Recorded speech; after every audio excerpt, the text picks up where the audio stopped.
Hello, and welcome to Contractor Success Tips. Today's guests are Brett Morris and BJ Chandler of Millhaven Homes. All right. Well, welcome everyone to another edition of the Contractor Success Tips podcast. And today we are excited to have with us Brett Morris and BJ Chandler of Millhaven Homes. And they both attended a presentation that I gave at this year's International Building Show in Las Vegas. And so that's how I got to know Brett and BJ. And Paul and I have spent some time talking with them previous to this. And they have a very exciting and successful construction company. And we thought that our listeners would benefit from having them join us. So welcome, Brett. Welcome, BJ. It's great to have you on the program. Thank you. Thanks for having us. Sure. Yeah, thank you. Sure. So I think you tell me a little bit about, how you got where you are, give the little backstory, a couple minutes. Yeah, I think I'll take this one. It happened really fast. I'll tell you that. We started out about 12 years ago building homes and kind of as a semi-custom builder with a lot included. And long story short, fast forward, our motto was just to kind of tell people, if they want something outside of the box, we said, okay, we wouldn't tell them no. We said yes, and we'd go figure it out. That eventually just morphed into more of a custom product. And now exclusively, we just handle larger custom homes. Last year, our average price point for the build alone was about 1.3, 1.35. This year we haven't had the final numbers come in, but it's roughly 1.5 to probably 1.6 as our average product. And we do stuff a little different, just kind of, I'm sure we're going to talk about that in more depth, but we include more of an end-to-end service. We feel like there's a lot beyond just building the home itself that we've connected in-house. And I think that's where we've seen a lot of our success is people like this fully integrated product. So what's your total volume? So this year, I think we'll do close to, we're waiting for some of these final contracts to come in. We measure it based on our contract sales signed in an annual period. And this year will be just over 30 million in contract volume. And how many employees do you have? It's grown a little bit. We had kind of a core 25, but as we added this landscaping division and then hired a couple more people to beef up the staff, we're now at 33. Okay.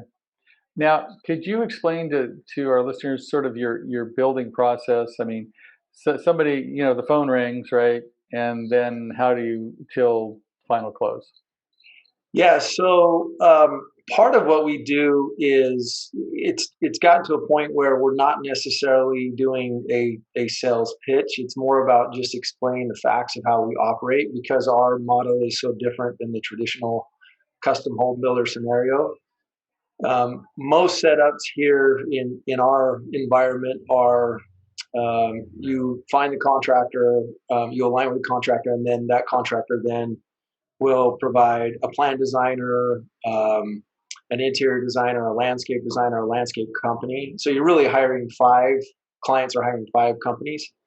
And we have gone with a different approach. We feel it's more streamlined. We include all of those services in-house. So one of the first steps that we do is just identify what they're getting when they're aligning with the Millhaven group is an entire process instead of just like a standalone home build. And we just find that design build when you include all of that up front, you jump the interior design team, right away, the landscape design team, everybody on the project from the beginning, and you're working with one source. The communication is more transparent. It's a lot more consistent, and there's a ton of advantages for the client themselves. But it seems to kind of sell itself when clients see that they can hire one company to control the whole project. You save things like architectural fees and that kind of thing over, especially that size of house, right?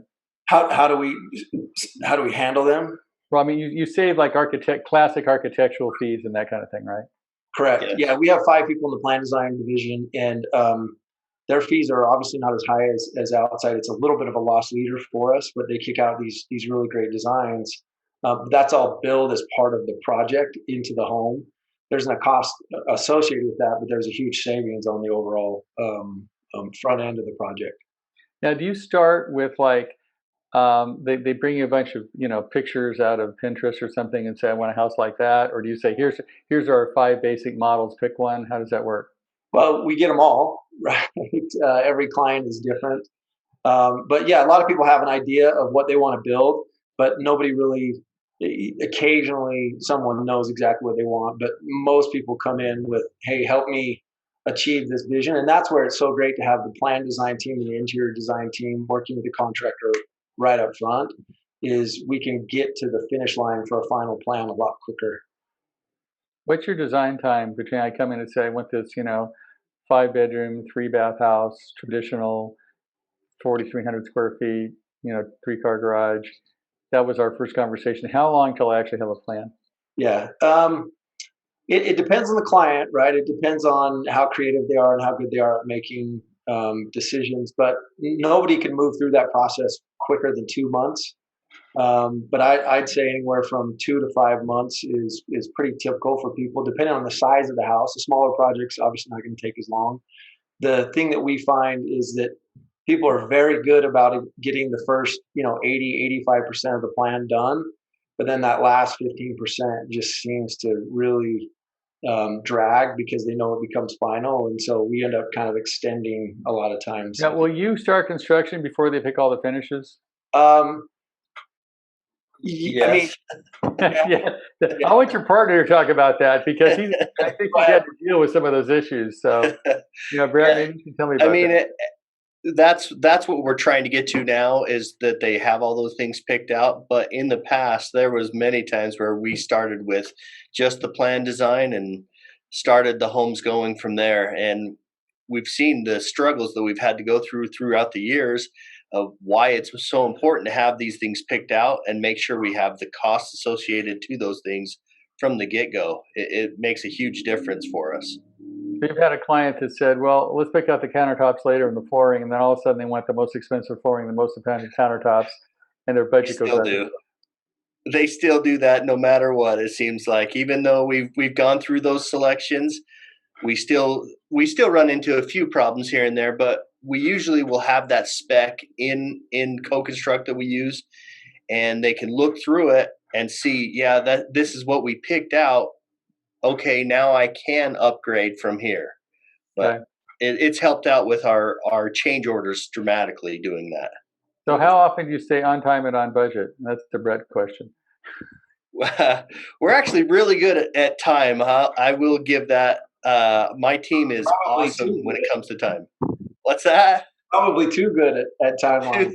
Too good at time. Yeah, we're great at it. When we tell a person we're going to be between 10 to 12 months, I don't think we've ever gone over that. So wow. We're great Especially at it. Where you live, the weather must be a factor, right? We've learned to adapt to it. Yeah. I see. So on the budget question, we do have projects. We just had one that last week. It came in and it was $6,000 over budget on a $1.23 million house. But that's not super common because let's be honest with the client, the heart wants what the heart wants. Right. The wife gets what the wife wants. That's right. Happy wife, happy life. We all know that one, right? So we bid that out as close as we can up front, but sometimes they get in the showroom and they're like, wow, I really, really love this stone or this fireplace or this countertop. Do you guys actually have a showroom? So we do a lot of our stuff here, but most of the bigger items are done at the vendors' showrooms. We want them to feel and touch and see things. Okay. So then to finish your process, you get the plans done in 4 months, and then you give it over to Brett and he builds it, something like that? Well, there's a couple steps in between. Once you get it done, it's got to get engineered, and then when it's engineered, we do kind of a design spec review. We're supposed to have a majority of those selections pretty well determined, but then we go through and we finalize everything from the excavation, all the way down to do they want vent cleaning in the house, just so we can allocate all the funds that should be in the budget. we try and be realistic, if not a little higher on the budget in the beginning, because you can always go down, but it's hard to go up. And so once we get that done, we send it out to bid. It takes a couple weeks to get it priced out correctly. And once it's priced out, and they agree to it, we send it to permit, and then we turn it over to a team. Brett really takes it with his team. He's in charge of all the superintendents, and then he'll assign it out to a specific superintendent or site manager, and then they take it from there with the interior design team. So when do you actually sign? Do you sign a design contract separate from the build contract, or is that all included? We do a deposit up front for a design contract, but then we don't actually sign a contract for the build until we have all the pricing determined. Okay, so what's your design contract cost? It's only $10,000. Wow, that's amazing. Yeah, we put a lot of faith and trust in our system that people are going to love the process, and so there's not a lot of people that cut and run after they start with us. We just didn't want people to feel like they paid us 50, 60, 80 grand, and then somehow they got into this process and they didn't love us, and then they were stuck because they paid us this money. We want them to build with us because they really love us and our team. So pretty much everything you design, you build? Yeah, well, what do you think, Brett? I mean, we're probably 90 to 95% of what we design, we build. That's pretty close to everything. Yeah, it is. We take some outside design projects where people will have us just use our team, and we'll provide the design services from interiors and plans, but then we don't contract it out of state, out of our area. Right. We'll do something. And you do most of your stuff cost plus, right? Yeah. All of it. All of it's cost plus. Well, just for the listening audience, we work with companies all over the United States, been doing it for many years. And so to give the audience an idea, usually on the design build process, would you agree with me that overhead and profit is generally give or take 15%? Right. And then you've got all the rest of the stuff, which is supervision, porta potties, engineering. Everything else gets stuck into Division 1, right? Mm-hmm. That's all the costs associated with that specific house. That's pretty much the way it's done, right? Correct. And so I'm not asking for your numbers actually, but you do the same. You use CSI codes, and I guess you use Co-Construct or Builder Trend, one of those two. Yeah, we use Co-Construct for our accounting stuff and for everything really. Okay, and so the client is transparent, so the client sees all your costs, what your markup is, all that kind of stuff, right? They do. Yep. Down and all the finishes and selections and all of that and the pricing, that's all through Co-Construct, right? Yep. Yeah, 100%. Okay. And so when you price a home, I guess you just the pricing, let's say the margins just for 15% overhead and profit plus all the costs in Division 1, then you get the client to agree to that in the very beginning, right? And they have a budget. Say they have a budget of $1.1 million. You build that all into $1.1 million, reverse engineer it, and say, okay, this is the home you can build for $1.1 million, right? Given what you want to do. Yeah, that's exactly how we do it. We have a full-time estimating team in-house. They run all the upfront budgets, and then they track budgets during the process. They actually take it one step further. A lot of times on these bigger projects, we ask them to put the higher choice in the beginning because we want to show them what the worst case scenario is for the cost to build.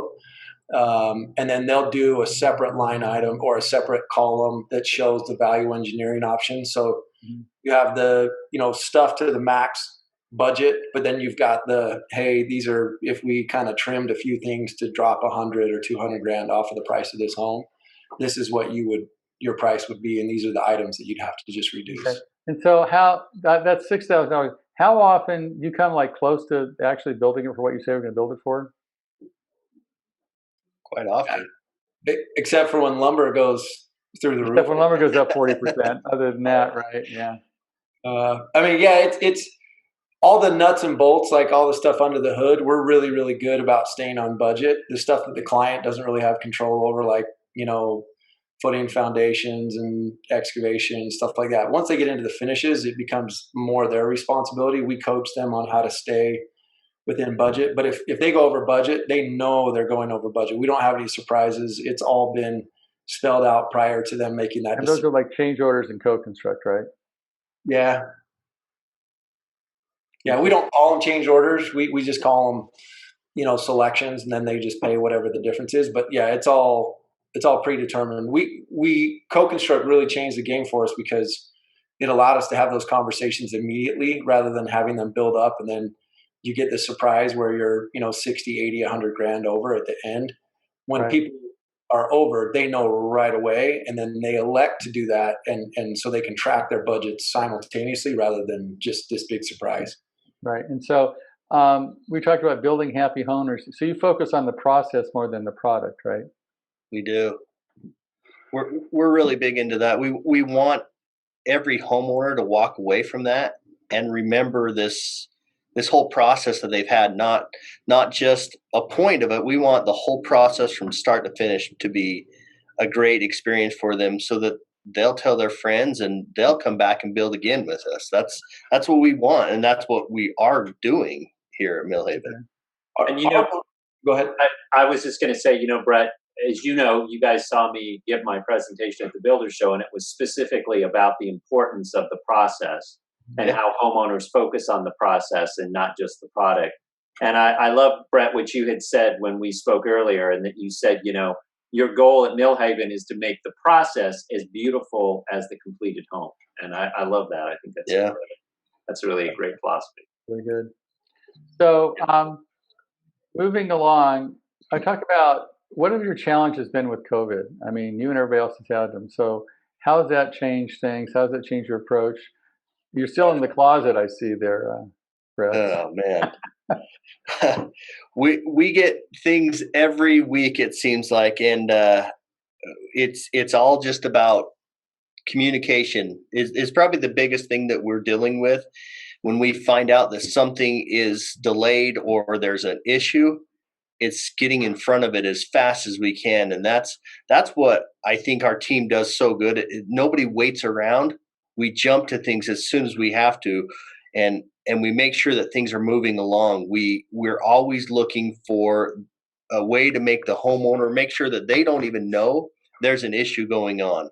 We're always looking for the next step, trying to keep ahead of them all the time. So how do you deal with supply chain challenges? I mean, the cost of lumber goes up. You can't get washers and dryers. I mean, everybody's heard of I personally ordered a hot tub and they said you get it in a year if you're lucky. I mean, so it's like, how are you dealing with this whole distribution channel being messed up and hard to get stuff? And, Yeah. So as soon as we started hearing about lumber, for instance, we started making calls to everybody we could.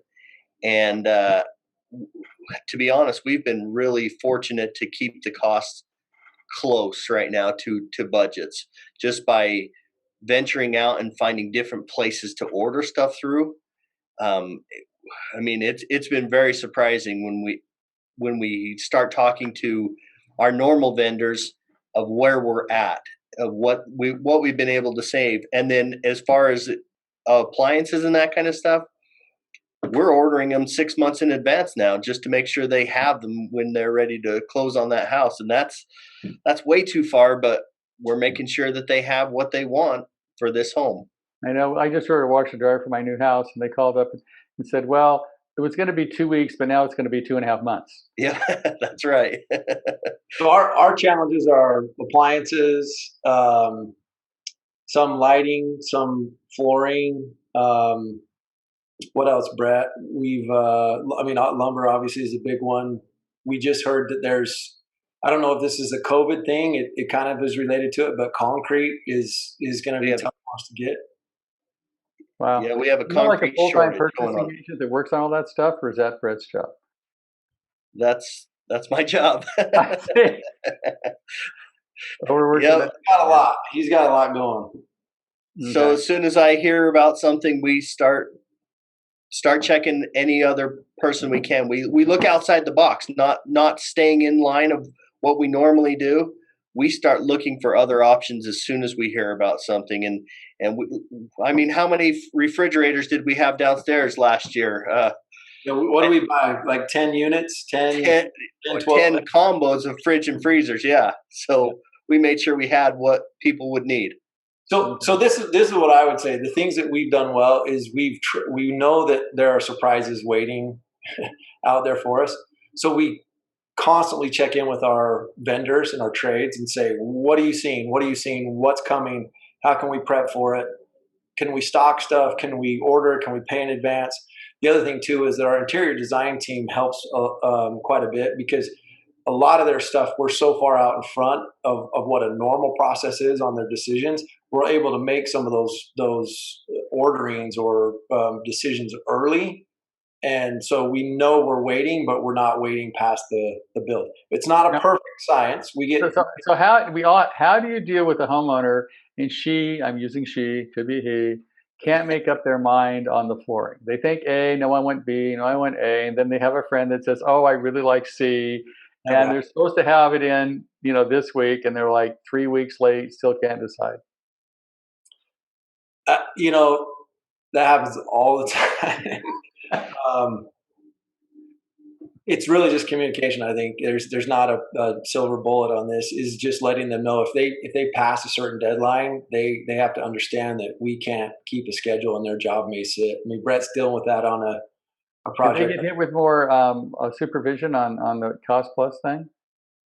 No. So not necessarily. We kind of take a different way of doing things, and I've done this from day one of my building. Is it came from a book that I read called The Goal, and in that book he's always trying to figure out what the bottleneck is in there, and all of a sudden there's a bottleneck with flooring.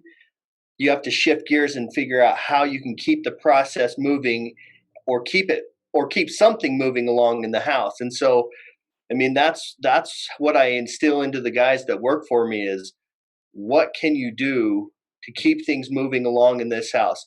Even if you have to stop in one section, doesn't mean the whole house has to stop. You look at it as different rooms are all a project. And so that's the way that we look at the house. Is maybe the kitchen has to pause for 3 weeks waiting for that floor, but the rest of the house can continue to move. And so that's probably what's kept us going so quickly in these homes. Okay. And so I assume you seem like a co-construct fan. That's served a purpose for you? Oh yeah. Huge. Okay. And so I'm going to change the subject a little bit. Social media. Just to amaze our audience, how many followers do you have on Pinterest, right? It's Instagram. Instagram, sorry. So yeah, Instagram is our number one tool for attracting and keeping interested buyers. We have close to 60,000 followers there, and it's all organic. None of those are paid. We didn't pay to purchase those, but that's a lot of time and hard work. How do you get 60,000 followers on Instagram? I would love to do that. You just got to be yourself, and you got to put out a product. I mean, you are who you are, and if you stay true and authentic to your style, someone's going to love it. Maybe not everyone, but someone's going to love it. And then you've got to be active on social media platforms as well. And it's who does Instagram for you? You have a company that does it? Do you do it?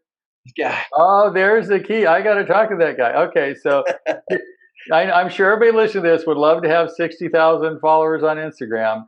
How long did it take you, and how did you pull it off? It took like 7-8 years. You're an early adopter, right? Obviously. Yeah, I mean, look, 8 years ago, we had a website for $500 that we did on trade. I mean, it was absolute garbage. Right. And we had no marketing. We had no social media.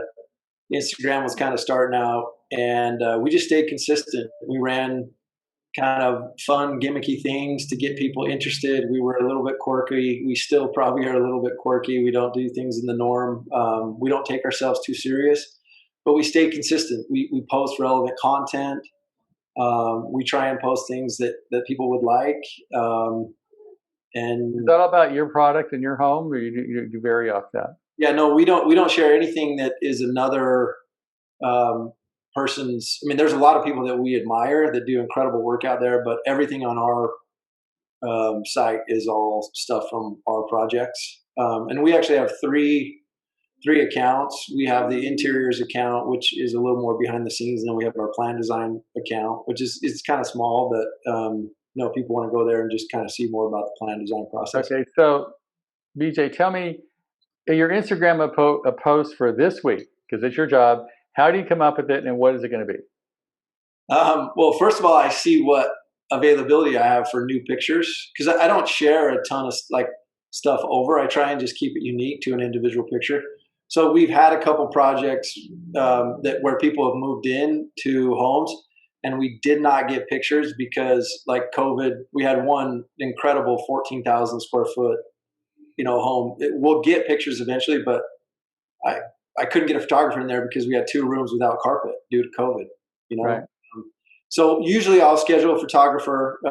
We'll get anywhere from 20 to 25 photos, and I'll typically post about 10, on a big house like that. But I just look at the content. I try and rotate it. You don't want too many kitchens in a row. You don't want too many bathrooms. You try and, what are people interested in? They're into recreation. They're into theaters. They're into, a master bathroom, entries. What are the key elements of the home that people are out searching? And then you've got to tag things that are relevant for them too in the hashtag in the bottom. Okay. So how many posts do you do a week? I try and do 2 to 3. It depends on how things go, but I always try and get 1. A good week is 3. Mm-hmm. And that's I don't want to overwhelm people, and too much noise is too much. So we try and find a happy medium in the middle. And so what percentage of your clients come from social media, if you were going to guess? Geez, it's high. I don't know if we've identified the exact percentage, but I get this comment a lot. I don't know if this will, give you some frame of reference. The husband comes in with the wife and he says, "Look, man, for 4 years, my wife's been talking about you on Instagram. I don't know what it is. You're building our house. That's not in question. I just need to know how much is this going to cost, and then I'll get out of your way." Whoa, that's the client everybody wants, right? Yeah. So we get a lot of people from out of state too that are moving to Utah. Utah is kind of a hot spot right now to relocate to, and so they come in and they've had consistent following. That's the thing with Instagram. It's not a quick fix. It's a steady, long, drawn out process, and people just align with your brand. Okay.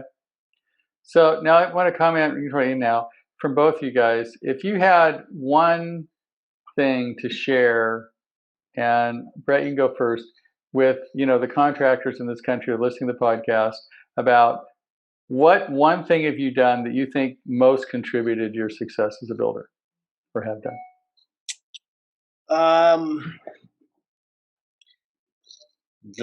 Probably the biggest thing that I've done is learn from people that want the best product as well. They weren't looking to cut corners ever.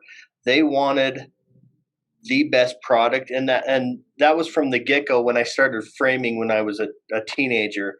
Is that boss always wanted the best product. And then as I moved into a site manager position, that boss always wanted the best product. And so that made me always want the best product. And I wasn't ever wanting to ever cut a corner or do something that I wouldn't do at my own house. So I think that that's probably the biggest thing, is wanting the best product and not settling for anything less. And you find that people are willing to pay for that? Most of the time, yeah. Yeah, they do. They want the best, because that's when it comes down to the very end, when you're finishing a product, they want that best product, and they are willing to pay for a little bit more to have that best product. Okay, great.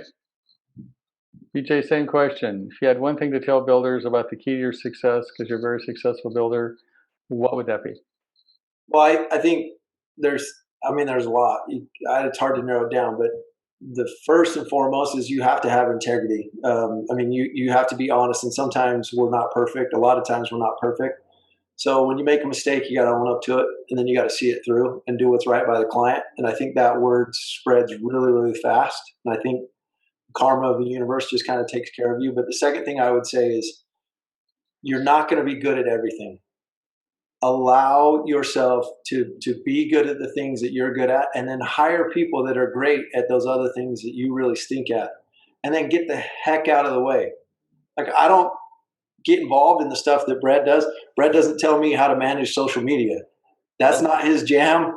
And how quality of homes, that's not my jam. Brett has that on lock. And so Right.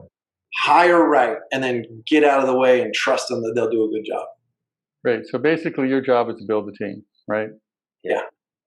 Cool. So Ed, do you have any final comments? No, I think this has been really very, very interesting. I think you guys have a very exceptional, not only an exceptional product, but I really commend you both for really focusing on the process and really tying that process in, because as I always say, the process is as important, if not more so, than the product itself. And that's what the homeowners remember. And that's the part that often gets overlooked in residential construction. Just taking notes from you guys. All right. Well, thanks for attending, guys. And we really appreciate you taking time to share this with the audience. Thank you.